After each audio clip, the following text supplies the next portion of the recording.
ต่างคนเข้าใจต่างก็เรียนรู้ทุกอย่างด้วยสองเราแค่มองสายตาก็พอรู้ใจมีเธอมีฉันก็เป็นความหมายให้ใจผูกพันให้เรารักกันทุกๆนาที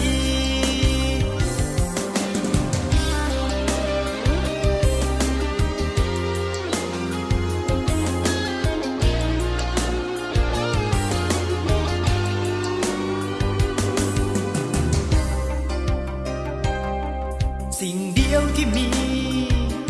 นั่นก็คือรักยิ่งใหญ่ที่ให้เธอแต่วันนี้เราไม่ควรพบกันเพราะฉันไม่ดี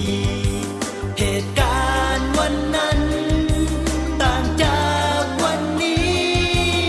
แล้วเรารู้ดีว่าต้องทำใจต่างคนต่างพูดไม่ออกได้แต่มองตาเท่านั้นรักที่ให้กันเหมือนโดนกันขวา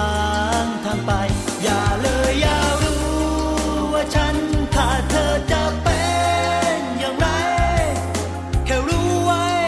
ว่าโลกทั้งใบจะให้เธอคนเดียว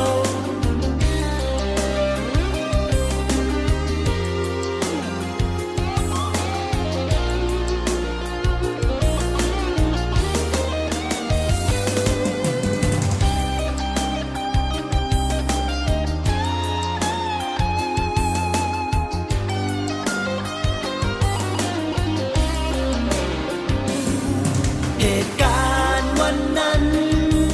ต่างจากวันนี้แล้วเรารู้ดีว่าต้องทำใจต่างคนต่างพูดไม่ออกได้แต่มองตาเท่านั้นรักที่ให้กันเหมือนโดนกันขวางทางไปอย่าเลยอย่ารู้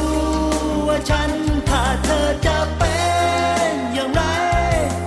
แค่รู้ไว้ว่าโลกทั้งใบจะให้เธอคนเดียวต่างคนต่างพูดไม่ออกได้แต่มองตาเท่านั้นรักที่ให้กันเหมือนโดนกันขวางทางไปอย่าเลยอย่ารู้ว่าฉันขาดเธอจะเป็นอย่างไรแค่รู้ไว้ว่าโลกทั้งใบจะให้เธอคนเดียว